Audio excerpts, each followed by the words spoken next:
Hey everyone, this is Pete, and welcome back to Atari ST A to Z, a series of short playthroughs of Atari ST games, some of which I grew up with and some which are new to me. Today is one of the former. This is Escape from the Planet of the Robot Monsters. This was a 1989 arcade game from Atari, and the home ports were published by Domark. You may recall a few weeks back that we looked at Castle Master. That was developed by a company called Tech, who went on to be called Chrysalis in later years. This game actually was also developed by Tech, and then put out through a combination of Domark and Tengen, who were basically Atari Games' home release department. They release games on computer and console. Probably best known for their unlicensed NES carts these days, but they did a whole bunch on home computers as well. Domark, interestingly, I didn't know this until quite recently, through a rather convoluted sequence of circumstances, they are now Square Enix Europe. So, it's exciting, isn't it? The original arcade version of this game was very interesting in that it incorporated what's called a Hall effect joystick. And what that meant was, rather than the usual clicky 8-direction joystick that we had for most arcade games at the time, this actually had something that could detect 16 different directions. So rather than 45-degree angles, you could push it at angles of 22.5 degrees, which was very interesting for the time. Obviously, the home ports lack that because there's no Hall effect joysticks for home computers, not to my knowledge, anyway. But yeah, that was the sort of unique selling point of the arcade game, if you like. This port was very well received back in the day, and even the miserable old gits at ST Formats gave it 80%, so it must be pretty good. They particularly praised its humour. It's sort of very 1950s inspired, as you'll see when we come to play it, and the quality of the arcade conversion, which is pretty excellent, to be honest, as well. It's very, very true to the arcade original. Now the box, I love this box. It's so cool. Look at that sort of comic book style front cover. It's so lovely. And then down the side, I mean, it's quite a sort of simple spine on that, but I think it's really in keeping with the kind of pop art style this has got going on. And on the back, we've got so lots of screenshots, information about the game. Escape from the world of boring video games. Yes, this is the latest, wackiest, most playable shoot 'em up for a very long time. And the story, delivered by the hero Jake. Lots of beautiful girls have been abducted to Planet X by the evil Reptilons. And when I say abducted, I mean, well, yes, exactly, it's a disgrace. And those evil Reptilons are downright evil. And that's not all. There's more. Where? Inside, of course. Good luck, men. Yeah, so, inside, we've not got very much. This was not at all unusual for Domark and Tengen releases. We've got just 2 floppy disks, in fact. So there they go. And they fit nicely in the case like that. I say nicely. They don't fit nicely in the case at all. Yeah, so one of them fits in there and the other one just sort of pops up. And then we've got a manual, which kind of keeps up with the kind of pop art style that we've got. But it's all in black and white. It's a pretty straightforward manual. Gives you a few hints and tips on how to play, gives you instructions, and then it's in multiple languages as well, as was usually the case for European computer game releases. So, as Escape from the Planet of the Robot Monsters, this is a game I've always really enjoyed, so I'm looking forward to revisiting this one. So, let's go play it. Okay, here we are with Escape from the Planet of the Robot Monsters, programmed by Tech, licensed to Domark, and published by Tengen. You've been selected as a member of an interplanetary SWAT team. Planet X, a synthetic industrial planetoid, has been taken over by the evil Reptilons and naked women. The Reptilons have enslaved the human station there. They are being forced to create an evil robot army destined to destroy Earth. Your mission: transport all hostages back to your ship, destroy all robots, rid Planet X of the evil Reptilons, and something I didn't have time to read. So, let's play.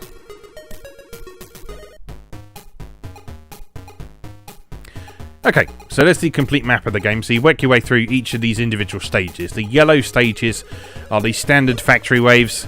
The blue stages are bonus stages, and the red stages are boss levels. So, in this game, you take on control of Jake and or Duke. And you blast your way through the hordes of robot monsters. Because although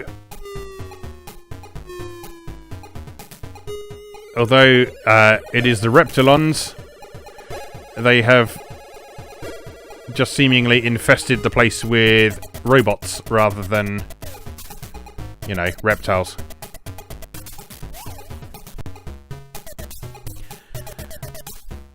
So this is it's an 8-directional shooter in this case. As I mentioned in the intro, there was a Hall effect joystick in the arcade version, which allowed you to fire in 16 directions. So you don't quite have that same flexibility in this home port, but you can still fire in 8 directions. And unlike a lot of isometric games at the time, you didn't have controls that were kind of skewed. So the controls were just literally, you push in the direction you want to go, so you could walk sort of sideways across the screen just by pushing to one side. So if you think back to Airball that we saw a few weeks ago and the awkward control scheme we had there, yeah, this was heavenly in comparison. It's also one of the few games I remember where you can sort of hold down the fire button and keep shooting in a particular direction. So you can shoot while moving, to a certain extent anyway. But if you hold down the fire button and push the direction, then you'll root yourself on the spot, you'll crouch down, and you'll just keep firing like that. There's also a way to drop bombs, which I think you press... Yeah, there you go, you press shift to do that. Which is a little bit awkward, but as we mentioned in a few previous episodes, since the Atari ST and its contemporaries only had joysticks with a single fire button, yeah, there wasn't really any other option than to use either a keyboard function or some sort of awkward joystick combination. And I think given the nature of the game and its multi-directional shooting, I think the key press is probably preferable. Okay, so we just blasted open a cabinet there that had some food in it. That gives you an extra life. As you probably noticed, because there are so many enemies in this game, a sort of loss of life is very quick and frequent. Which is why this home port gives you 9 credits to begin with, because you're going to be continuing a lot if you want to get anywhere in this game.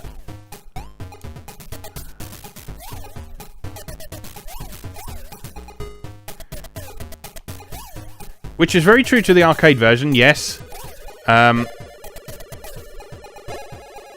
in the case of some arcade ports at the time, you'd find companies sort of deliberately toning the difficulty down a bit to make them a little bit more accessible and a bit more enjoyable for home players.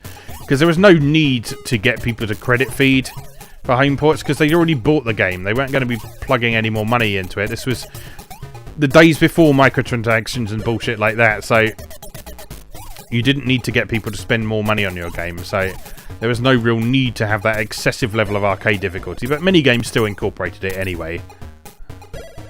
Alright, over there, that's some more bombs.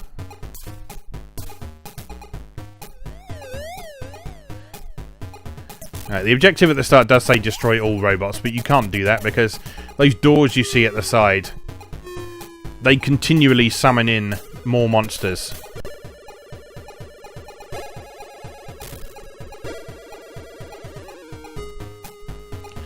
So your objective on each floor in these factory stages is to find that lever there which turns on the escalator to the next floor.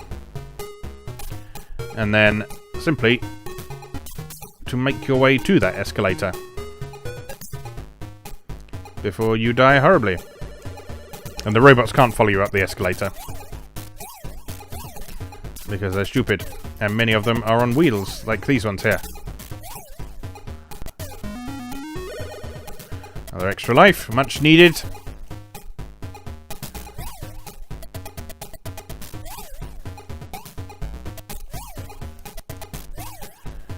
Now, if you're better at this game than I am, because I haven't played it for probably about 30 years, if you collect enough of those gems without dying, then you can power up your gun, which makes it a bit easier to rip through some of these enemies. So, like, you see those ones are on the floor there, they take several shots to kill.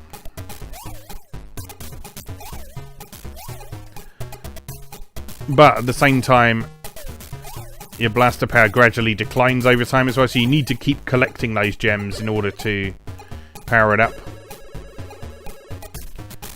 And it doesn't actually power up until it reaches one of those boundaries on the meter. No, I shot a lady.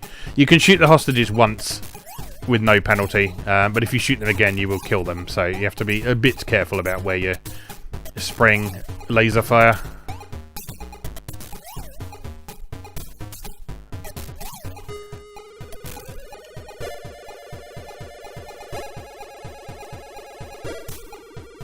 Oh. Yeah, you can't actually fall off and die, but you can inconvenience yourself a bit by falling off the edge there and hanging on for a second.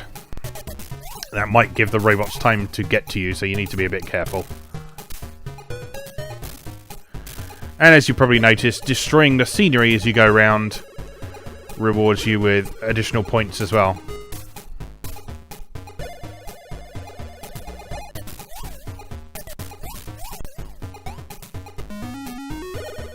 Another extra life. Fantastic.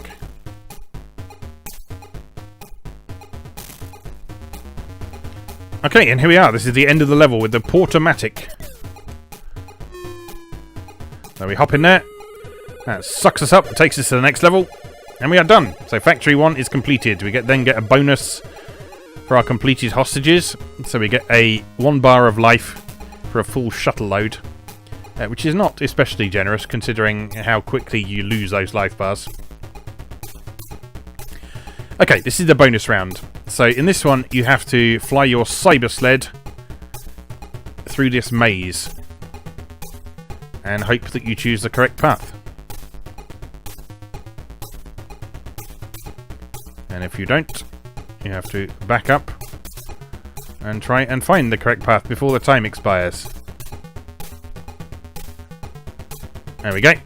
And then if you get to the end of the level, you get another bar of life, and you get to pick which level you go to next. So there's a choice of 3 at that point. So yeah, if you look at the map now, I reached the middle exit, so we go down the middle route. So we have another factory wave first, and then we have a Reptilon wave, which is the boss.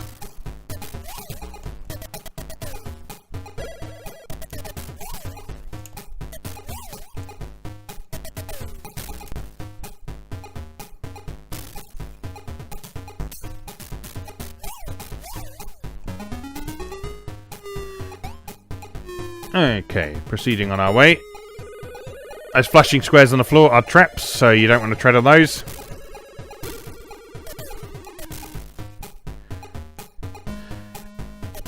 I do love how they have sort of really nailed the 1950s feel in this, so just the look and feel of it.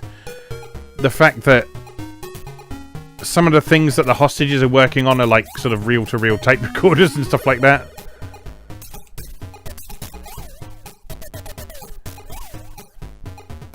Yeah, it's just got a really nice feel to it. I really like the music. And it's a simple composition, but I think it really fits nicely with the theme of what's going on. It's got a nice sort of mechanical feel to it. And it's very appropriate to accompany the action.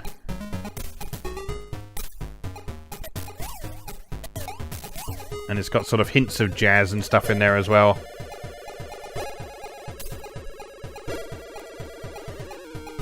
There we go. Out of my way, robots. Whoops. Sorry, lady.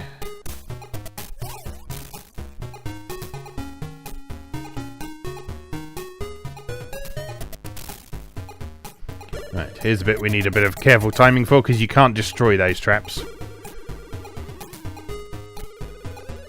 They are very, very difficult to get past. There we go.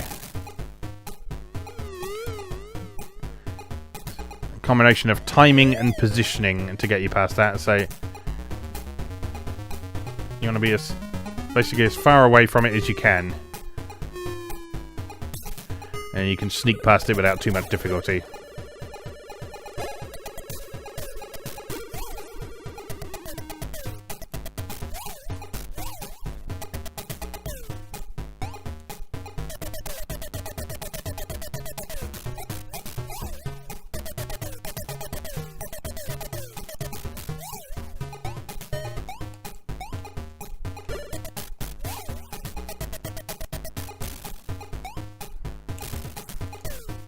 yeah, so this is basically how the game works. It just continues in this manner from here. So you start getting more and more elaborate traps as you go through.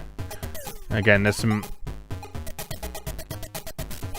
quite amusing ways to meet your end if you're not careful.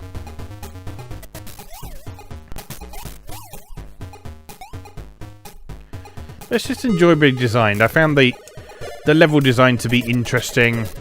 It made good use of the isometric perspective, so it didn't bother to use it for like platforming and stuff, but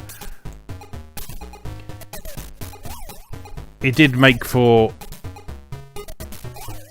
a nice way of presenting the game and providing it a 3D feel, even though it doesn't really play in 3D as such.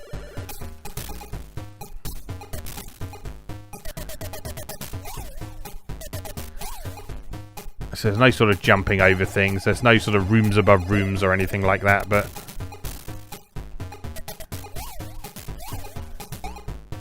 and definitely no block pushing puzzles.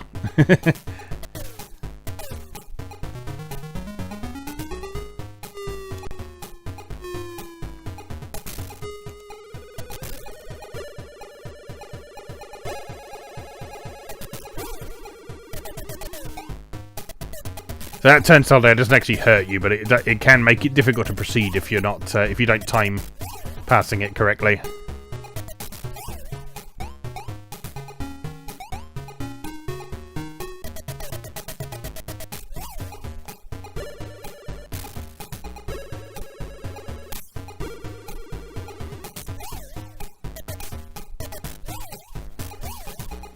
I actually haven't been doing too badly on taking damage and losing lives lately. I mean, we've got more lives than we started with, I think.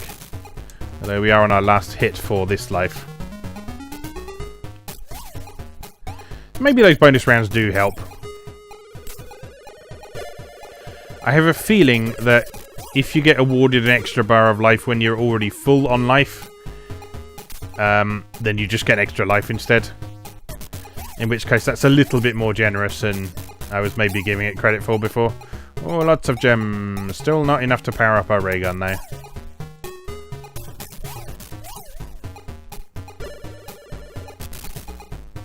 Where are we going? I am busy dying.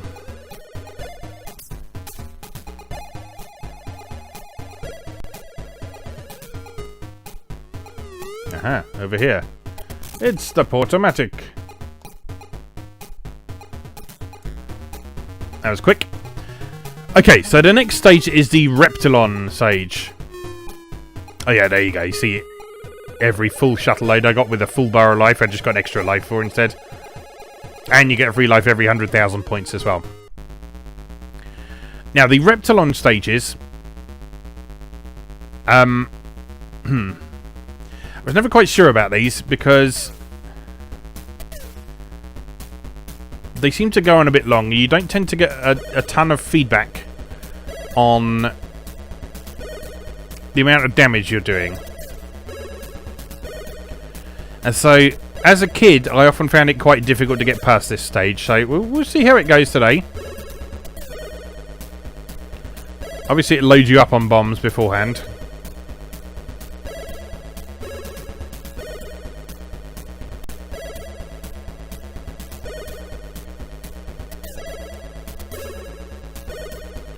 Alright, so we've got a nice stock of 35 bombs. The thing to remember with bombs is that you don't throw them. You basically drop them next to you. And so it's almost like having to do a melee attack on the boss. Oh, bear with me. Technical difficulties.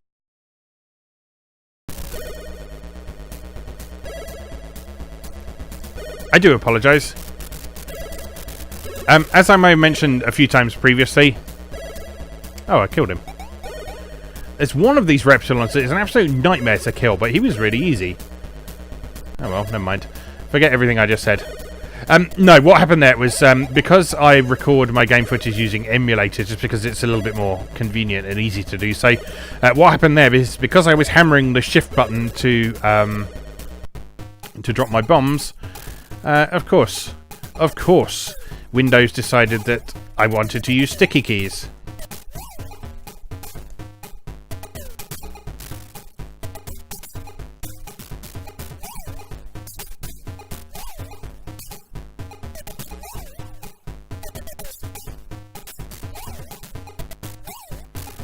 So I hope that hasn't fucked up my video recording. If it has, I will be very angry indeed.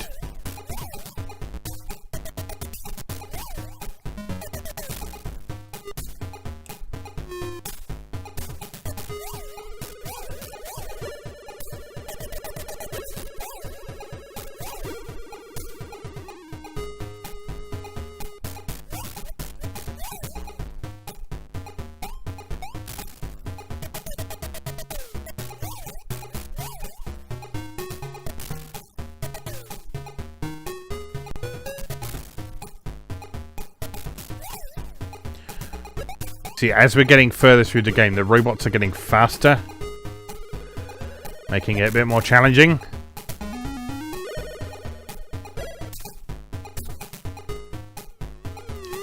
But we're still doing okay.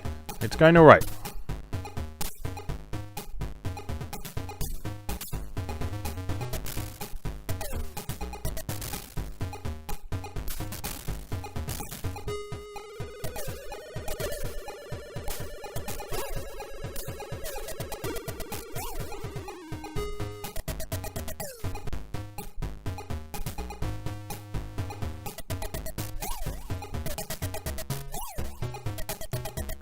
We're also starting to get more robot types attacking us as well.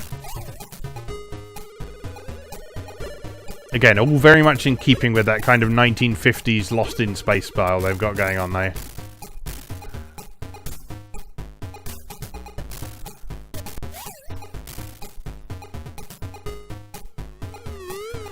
And up we go.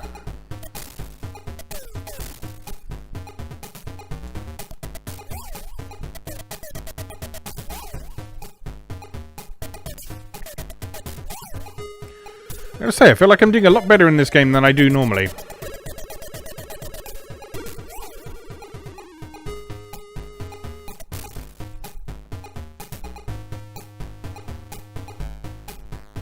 Which is nice.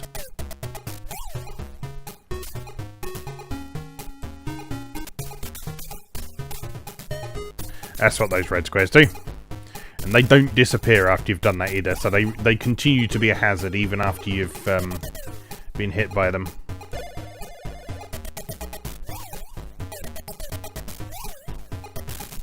Generally, the route through the levels is pretty linear anyway, so once you're past them, you probably don't need to go past them again.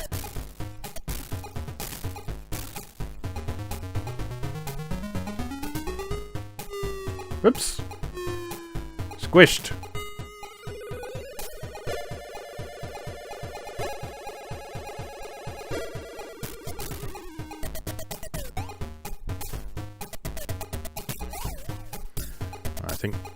I think we're probably going to die there we are, we're dead.